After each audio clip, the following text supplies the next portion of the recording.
Hello and welcome to Ideagen's 17 Days of Sustainability.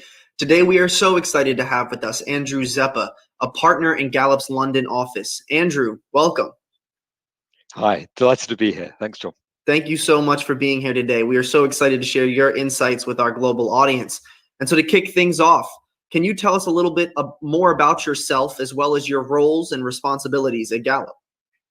Andrew Rzepa, partner based in Gallup's London office. So I'm responsible for Gallup's government division and public sector division across the EMEA region. So I lead all of our engagements and collaborations with governments, NGOs, charities and foundations. I'm just trying to support them having the right data in hand for robust policy making. Sounds incredibly simple, incredibly straightforward, but all too often these organizations are either using measurement frameworks which aren't necessarily used for the purposes they were originally designed for, or they're using data sets about a decade out of date. So my team and I work across the entirety of that data value chain, everything from the development of new measurement constructs, all the way through to validation of pre-existing ones, all the way through to global upscaling, reporting and dissemination. And so I'm incredibly privileged to have a vehicle called the Gallup World Poll, which implements nationally representative surveys in approximately 140 countries every single year. And so this is a really unique window into the fears, hopes, and dreams of about 98% of the world's adult population.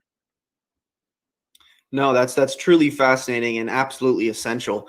And as we work to get out of this global pandemic, as well as ultimately achieve the United Nations Sustainable Development Goals, what has your data shown of our progress towards goal number 2, zero hunger? So one of the projects we collaborate with the United Nations on is global measurement of SDG 2.1.2. So that's the measurement of global food insecurity using the food experience scale. And so unfortunately, one of the key findings we've seen with the food insecurity experience scale is the fact that food insecurity has actually been trending upwards.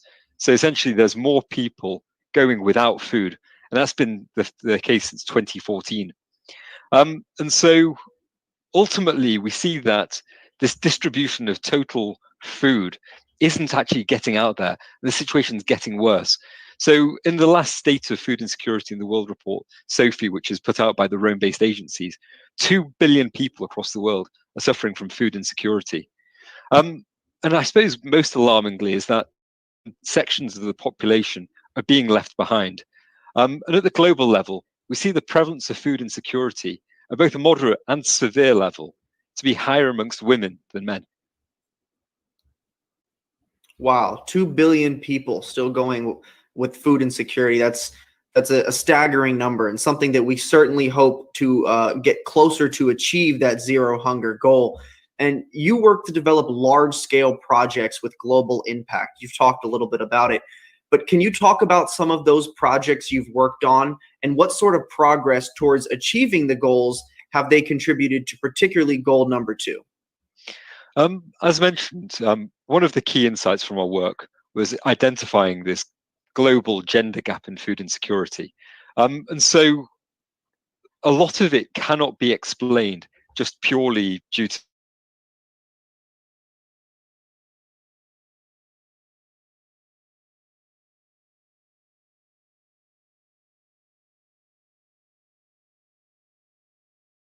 something being more intrinsically sticky there.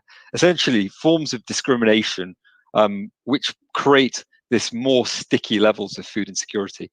And so Gallup, in collaboration with the World Food Programme, has helped develop this project called Gender Equality for Food Security Project.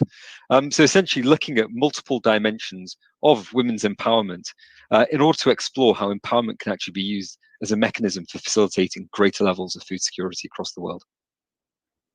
That sounds absolutely essential and something that certainly needs to get further progressed. But you've helped lead the development of a new globally comparable measure of diet quality. What did that look like, and where did that drive come from? So obviously being fairly closely involved with the global development of the food insecurity experience scale, one of the key questions that keeps on coming up is essentially we understand access to food through this scale, but very little about what people are actually eating. And so the Institute for Health Metrics points to dietary risks as the #1 risk factor globally for deaths and disability. So in fact, poor diets pose a greater risk to health than alcohol, drugs, tobacco, and unsafe sex combined. Yet despite this, nobody's really measuring on a national or a global level diet quality in a comparable fashion. And so this was one of the key findings highlighted by a global panel report a number of years ago.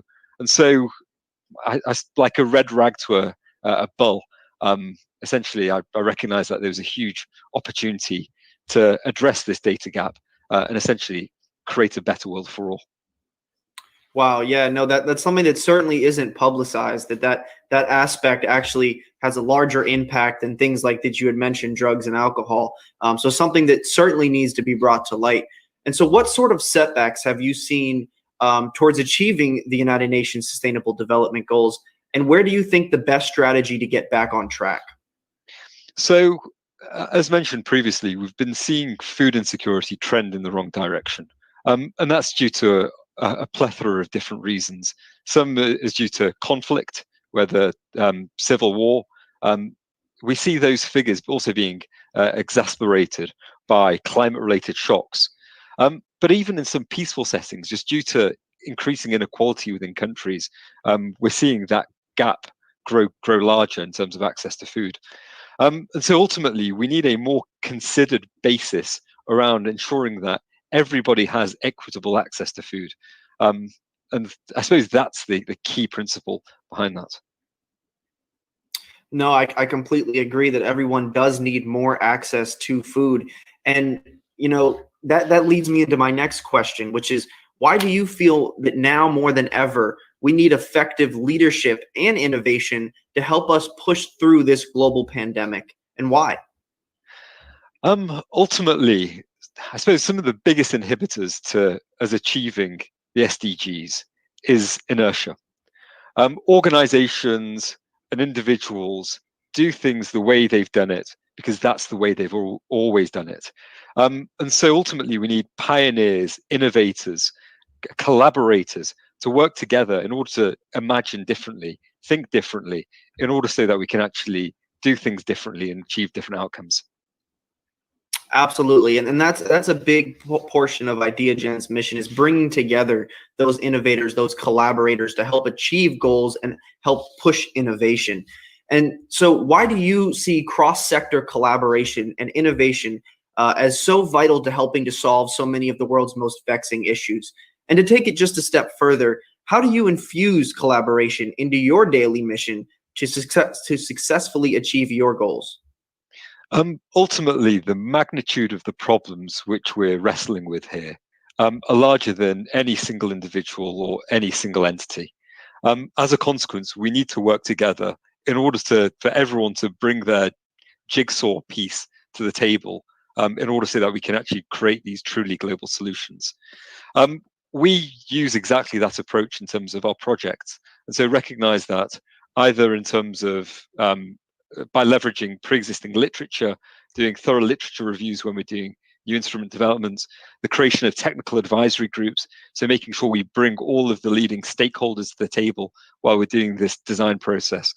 And also, perhaps most importantly for an organization like Gallup, making sure that we bring the voice of everyday individuals to the table as well.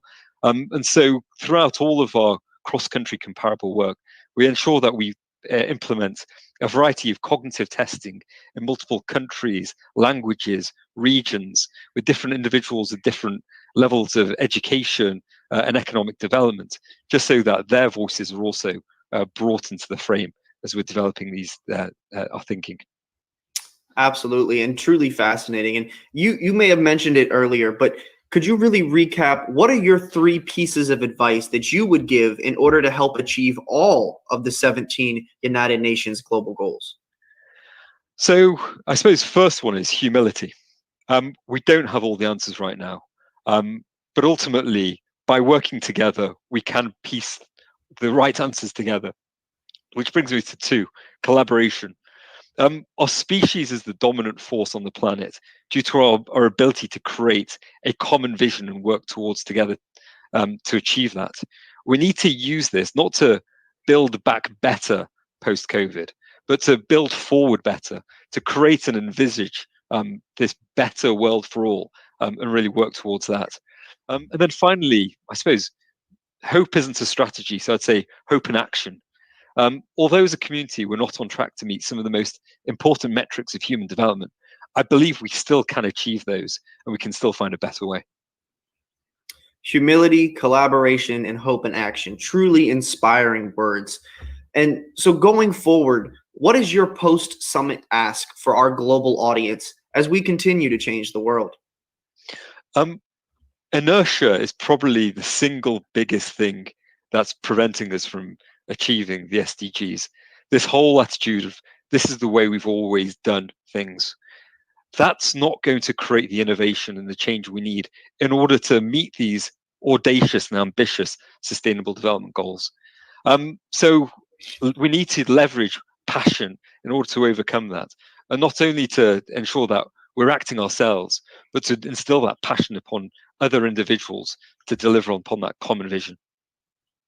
Absolutely. It is said that sometimes the most dangerous words are, it is always done this way. And it's important to understand that certain problems, certain issues need a different perspective. They need a different route to get achieved. And it certainly sounds like you and your work at Gallup are certainly hoping to achieve that. So Andrew Rzepa from Gallup, thank you so much for joining us this morning. Thank you for sharing your global insights. And thank you for all the work that you do.